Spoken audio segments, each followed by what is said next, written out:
Fala, seus cristãos cansados, graça e paz a todos os santos da internet. Chegou o momento da gente estudar a Bíblia mais uma vez. E como você que já é de casa, já é aqui do canal, já sabe, para você que está chegando agora, esse é o quadro Classe Bíblica, né? Onde a gente estuda aqui, faz cursos de estudo da Bíblia.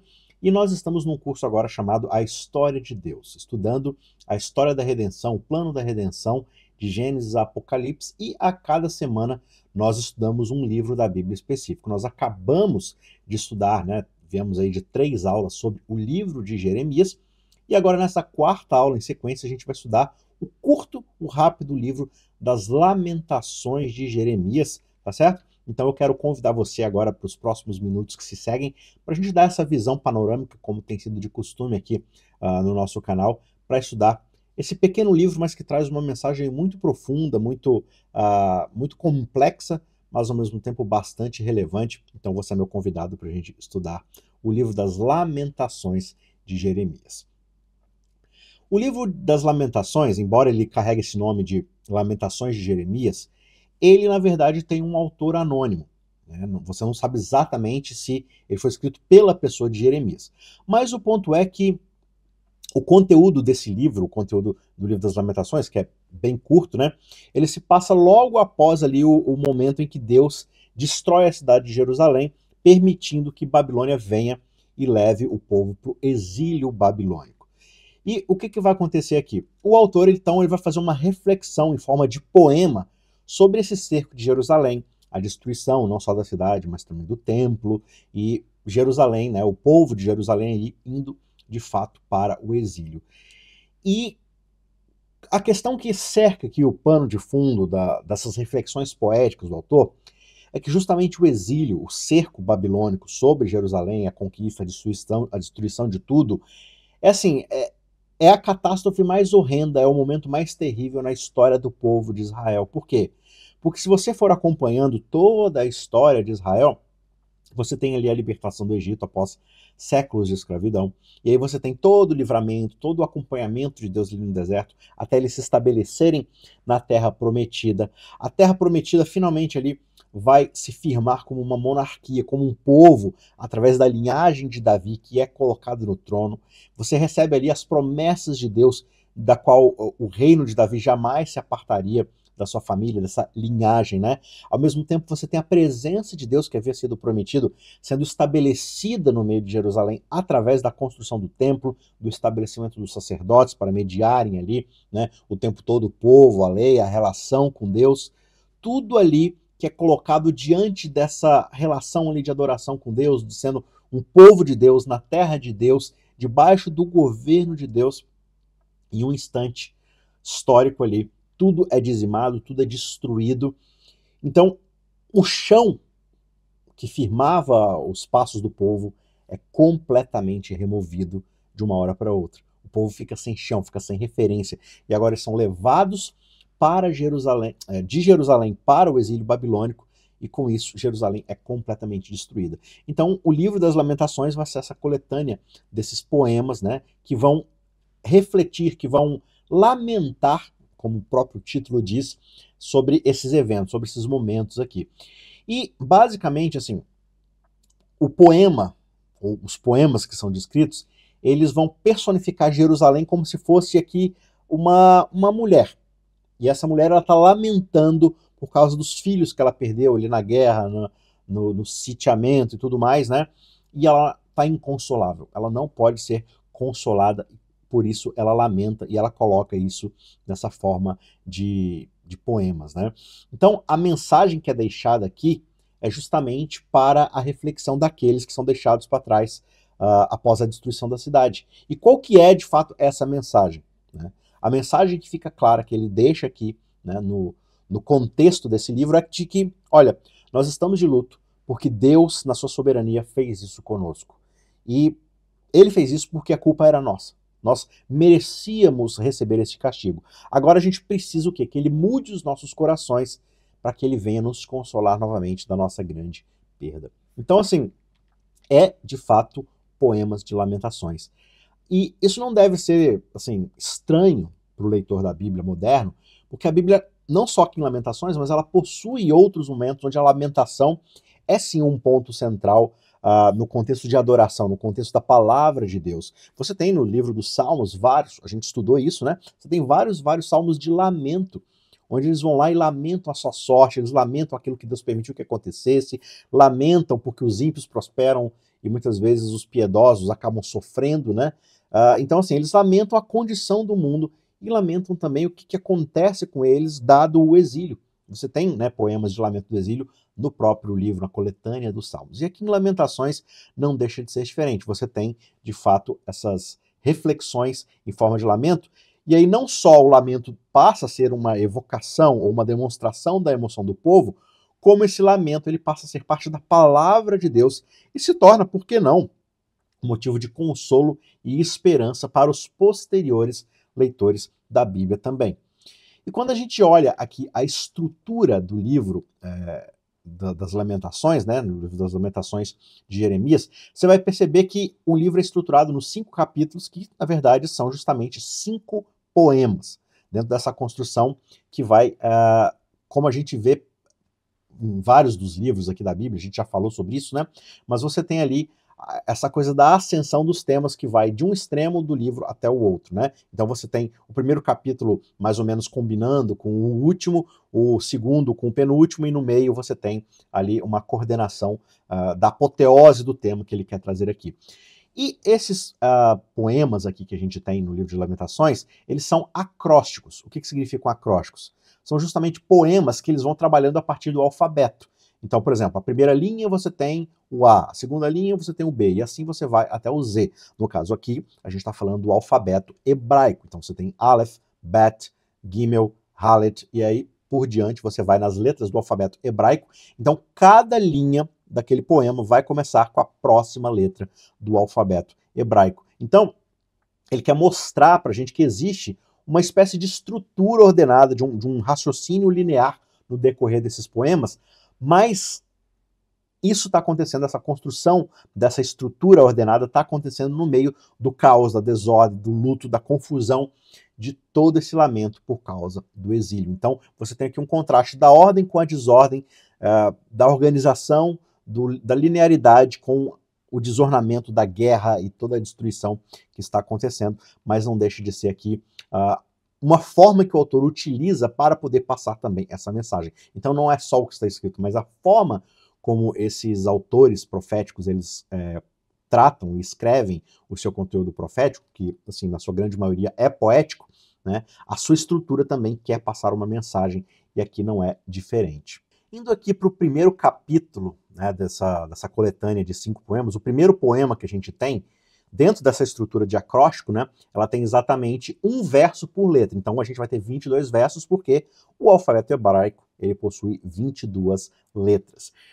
E justamente esse é o contexto que eu falei no início, né? Esse poema ele justamente parte a partir da narrativa de uma senhora, de uma viúva que está enlutada por causa da perda dos seus entes queridos, dos seus filhos, né? Então Jerusalém, ela é personificada dentro dessa mulher. É como se todo o luto da cidade de Jerusalém, de todos os seus habitantes, fosse agora concentrado nessa mulher, nessa personificação da Senhora de Sião, como Jerusalém ali e tal, clamando a Deus por causa de toda a destruição da cidade, né? Tudo aquilo que é demonstrado nessa destruição, que é experienciado por Jerusalém nessa destruição, só pode ser descrito, né, a partir da emoção do povo ali, como justamente um processo de luto, da perda de um ente querido, de um funeral. Então esse que é meio o tom da cidade. Então, nesse primeiro poema, a gente tem a narrativa da queda de Jerusalém e os pecados do povo que trouxeram o julgamento de Deus. Então, por exemplo, no verso 1, logo na abertura do livro, né, essa senhora diz: como já solitária a cidade outrora populosa, tornou-se como viúva a que foi grande entre as nações. Então Jerusalém, que era uma grande cidade, que era um grande país, né, o povo de Israel ali, que já prosperou demais com Davi, com Salomão, agora ela é simplesmente como se fosse uma viúva, que perdeu seu marido, que perdeu seus filhos, está completamente sozinha, enlutada, entristecida, porque ela perdeu tudo que tinha. O verso 5 diz: os seus adversários a dominam e seus inimigos prosperam. Então, isso que ela está experimentando, que Jerusalém está experimentando, é o abandono total da parte de Deus. Por quê? Porque ela se voltou contra ele. Então ela perdeu o seu marido.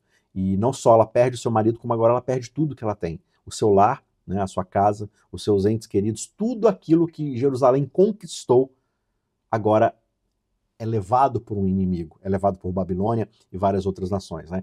E o pior de tudo é que essa desolação pela qual Jerusalém está passando, essa viúva, essa senhora está passando, é na verdade merecida, porque Jerusalém fez por onde? Eles se voltaram contra Deus, eles se rebelaram, ignoraram a face de Deus dia após dia, e o verso 8 vai relatar para a gente justamente isso. Jerusalém pecou gravemente, por isso se tornou repugnante. Todos os que a honravam agora a desprezam, porque viram a sua nudez. Ela também geme e se retira envergonhada. Então, os povos agora veem Jerusalém pelo que ela é, um povo sem Deus e, portanto, vulnerável, né? Então, por isso que Babilônia vai para cima, porque não tem um Deus para defendê-los. Eles se voltaram contra esse Deus, buscaram deuses de outras nações, adulteraram, como é a linguagem de vários outros profetas, né? Então, por isso agora Jerusalém está vulnerável, né? Como é descrito aqui no poema, está nua, ou seja, está completamente demonstrada pelo que ela realmente é. Alguém vulnerável, alguém sem proteção, e por causa disso ela se torna envergonhada e todas as outras nações tiram proveito disso. E aí, o capítulo 2, bem como o capítulo 4, eles vão ter o mesmo padrão que a gente observa no capítulo 1. Né? Esses dois próximos poemas, eles também contêm um verso por letra. Portanto, cada um desses capítulos, cada um desses poemas, tem 22 versos das 22 letras do alfabeto. Só que agora eles vão desenvolver os temas, né, do pecado e do julgamento, ou seja, eles vão demonstrar que Deus ele está castigando Jerusalém por tudo aquilo que aconteceu.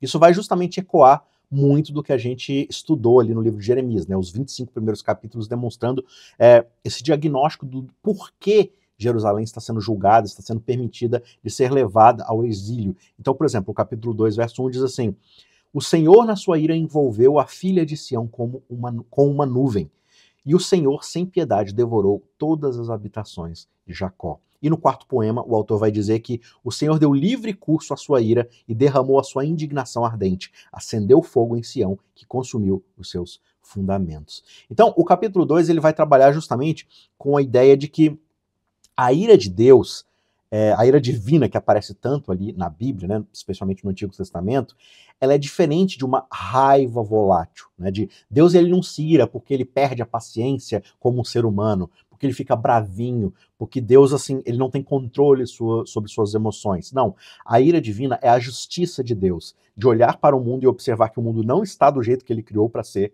e, portanto, querer consertá-lo, trazer as coisas de volta à sua essência, a forma como ele criou essas coisas para ser. Então, ao Deus exercer a sua justiça, ele vai contra aquilo que está errado, contra aquilo que está desconfigurado. Portanto, a ira divina, ela se derrama sobre tudo quanto é injustiça. Né? Quando você ama muito algo, você se ira contra tudo aquilo que prejudica esse algo. E ao ver o ser humano, né, observando ali o ser humano, especialmente o povo de Israel, que é o povo da aliança, que Deus separou, né, para um contexto ali de estar com ele, de receber a sua lei, de ser guiado por ele, e agora eles se voltam para outros deuses, eles traem o Deus da aliança, eles viram as costas completamente para Deus. Então, por causa disso, o povo começa a entrar em cada vez mais pecado, como a gente observou no livro de Jeremias, cada vez mais maldade, cada vez mais injustiça, mais opressão entre eles mesmos. E Deus se ira com o curso de destruição que o povo está levando. Então veja, o povo vai se destruir de qualquer forma. Então Deus exerce a sua justiça trazendo a destruição de Babilônia, mas para que o povo seja redimido lá na frente, seja consertado. Então essa é a justiça de Deus. Então o capítulo 2, ele vai reconhecer que o castigo de Deus, que a ira de Deus é justa, mas ele também reflete justamente no ponto de que Deus ele é tardio em irar-se. Ele demora para se irar, sua paciência é longânima, ela demora, mas ela vai acontecer. E Deus ele vai julgar o mal no mundo. Deus não vai deixar a maldade, a opressão e toda a injustiça impune. Ele vai agir. E, em paralelo, espelhado com esse capítulo 2, a gente tem justamente o capítulo 4, que vai descrever ali as imagens do cerco, ou seja, ela vai comparar aquilo que Jerusalém era com o que Jerusalém se tornou agora por causa do cerco. Então, a gente tem a descrição da imagem das crianças brincando, correndo por Jerusalém, em contraste agora com as pessoas, as crianças pedindo comida, pedindo esmolas ali, tipo, na rua, sem ter o que comer. Né? Você tem ali pessoas em banquetes se refestelando com comida abundante, em contraste agora no cerco com as pessoas comendo aquilo que elas conseguem encontrar no chão, na rua, no lixo, né? Cenas assim de tremenda tristeza. Os líderes que eram tão pujantes, tão opulentos, agora estão ali sofrendo, estão ali sujos, maltrapilhos, e o rei de Israel, que reinava em toda a sua glória, agora está sendo levado para o exílio de Jerusalém, o exílio de Babilônia, né, a partir de Jerusalém, para ficar preso, para ficar ali cercado por guardas, cercados e preso ali em Babilônia, né, por causa justamente de todo esse processo de abandono de Deus. Jerusalém agora abandonada à sua própria sorte. Mas aí a gente chega no capítulo 3, e o capítulo 3 ele parece ser a apoteose desses poemas, né? Porque aqui a gente tem a imagem desse homem sofredor, aqui esse meio de poema, e tudo vai mudar porque a gente vai ler agora uma meditação sobre a compaixão e a bondade de Deus. Então, está construindo todo um lamento, toda uma tristeza, né, nos arredores ali do livro, né, do 1 e 2, no 4 e no 5, mas agora no meio do 3, como se fosse a mensagem principal, a gente tem uma meditação, um poema sobre a compaixão e a bondade de Deus. E diferentemente dos outros capítulos, que possuem um verso por letra do alfabeto, aqui a gente vai ter 66 versos, o capítulo é mais extenso. Por quê? Porque a gente vai ter 3 linhas, 3 versos para cada letra do alfabeto, portanto 22 vezes 3, 66. Então, é como se ele pegasse todo o lamento, e quando a gente vai falar agora da misericórdia de Deus, a gente multiplica isso por 3. Porque onde existe a miséria, a dor e o sofrimento, a misericórdia superabunda, ela é triplicada. Então, de novo, quando você observa a forma que ele está construindo ali o conteúdo, você também aprende muito do que está escrito, né? Então ele vai dizer aqui, nos versos 21 a 26, contudo trago à memória o que pode me dar esperança. As misericórdias do Senhor são a causa de nós não sermos consumidos, porque as suas misericórdias não têm fim e elas se renovam a cada manhã. Grande é a tua fidelidade. Bom é ter esperança e aguardar em silêncio a salvação do Senhor. Então olha só que coisa bonita, né? Ele vai evocar ali nesse capítulo, linguagens tiradas de outros momentos da Bíblia, né? Como as lamentações de Jó, quando ele estava sendo ali acometido de doenças e perdas. Ele respira outros salmos de lamentação, né? Evocando as misericórdias do Senhor se renovam a cada manhã. Ele até pega linguagens ali do servo sofredor, lá dos capítulos finais ali de Isaías, tudo isso para evocar esse sentimento de que por mais que nós estejamos sofrendo agora nesse momento, merecidamente, mas Deus não permitiu que nós fôssemos completamente destruídos. Portanto, o juízo de Deus ele não é só destrutivo, ele traz uma esperança, porque a sua misericórdia se renova a cada manhã. E por causa dessa misericórdia, nós não somos destruídos, e não só não somos destruídos, como nós teremos agora a probabilidade e a possibilidade de sermos restaurados. Então, alguns versículos depois, o autor vai oferecer uma meditação sobre os papéis desempenhados pela soberania de Deus e pela responsabilidade humana. Então, ele vai contrastar agora justamente a ideia de que o povo sofre porque merece, mas ao mesmo tempo Deus vai intervir e vai agir na sua justiça. Os versos 38 e 39 dizem: porventura não procedem das alturas os males e os bens? Por que então se queixa o homem vivente? Queixe-se cada um dos seus próprios pecados. Tanto as bênçãos quanto as maldições são colocadas aqui no livro, quanto vindo de Deus, né? Só que ao mesmo tempo nós somos responsáveis pelas nossas escolhas. Deus ele vai entregar ao homem aquilo que o homem deseja. Se ele quer ir por um caminho de maldição, como é descrito lá atrás em Deuteronômio, é isso que nós vamos ter. Mas se nós escolhemos a vida, a bênção, é isso que Deus vai nos dar. Mas Deus ele está no controle de tudo. Deus é soberano sobre toda a sua criação e ele vai exercer a justiça, ele não vai deixar as coisas impunes. Então não existe desculpa para o sofrimento, não existe desculpa para a nossa condição de vida. Então nós devemos crer, confiar que Deus ele está fazendo aquilo que é o melhor para cada um de nós. E no final, a sua justiça vai ser concretizada. E isso tudo leva a gente para o capítulo final, que é o capítulo 5. Né? E existe uma diferença aqui no capítulo 5, quando você observa a estrutura. Porque a gente tem os mesmos 22 versos, que deveriam representar as 22 letras hebraicas, mas aqui já não há ordem nenhuma. Não se segue mais a ordem das letras do alfabeto, está tudo embaralhado. É como se o luto agora do poeta fosse tão forte que ele deixa o caos e a desordem tomarem conta e simplesmente as coisas vão fluindo dentro do seu sentimento, né? E o que a gente tem no capítulo 5 é uma espécie de oração comunitária pela misericórdia de Deus. Cada pessoa, da criança ao idoso, do homem, da mulher, do rico, do pobre, todos eles irrompem em lamento. Mães, presbíteros, meninos e meninas, príncipes, pais, todo mundo começa agora a lamentar em nome uns dos outros, para rogar e demonstrar diante de Deus a sua própria sorte e clamar pela esperança de Deus, né? Pedindo que Deus ele se lembre daquilo que está acontecendo para o povo, não deixe o povo viver nessa eterna desgraça. Então, esse último poema aqui do capítulo 5, ele termina justamente reconhecendo que Deus ele tem o direito de julgar Israel, ele é o rei, ele é o dono de tudo, mas ao mesmo tempo suplicando pela misericórdia de Deus. Deus, por favor, o Senhor tem o direito, o Senhor é justo, mas não deixe que a gente fique nessa para sempre. Olha o verso 21. Mas tu, Senhor, reinarás eternamente. O teu trono permanece de geração em geração. Por que te esquecerias de nós para sempre e nos desampararias por tanto tempo?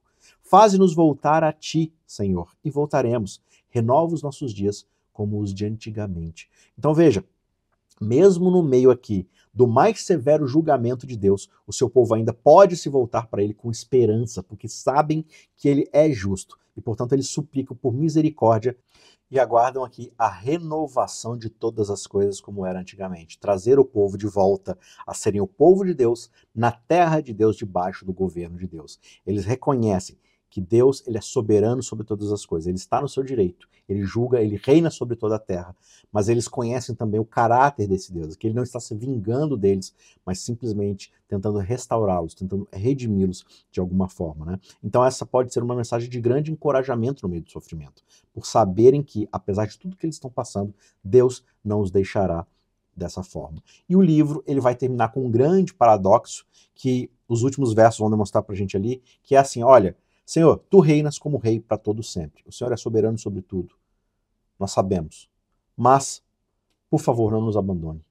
Nós temos esperança que o Senhor irá agir por cada um de nós. E aí eles fazem uma reflexão no final, a menos que o Senhor tenha abandonado a gente por completo. Mas esse não parece ser o caso, tá certo? Então, esse é o livro das Lamentações de Jeremias, né, escrito por um autor autônomo, mas trazendo todo esse caos, toda essa dor que nós sentimos. E hoje nós, como forasteiros em terra estranha, né, todos nós nos sentimos exilados, e às vezes parece que Deus nos abandonou a nossa própria sorte, mas isso não é verdade.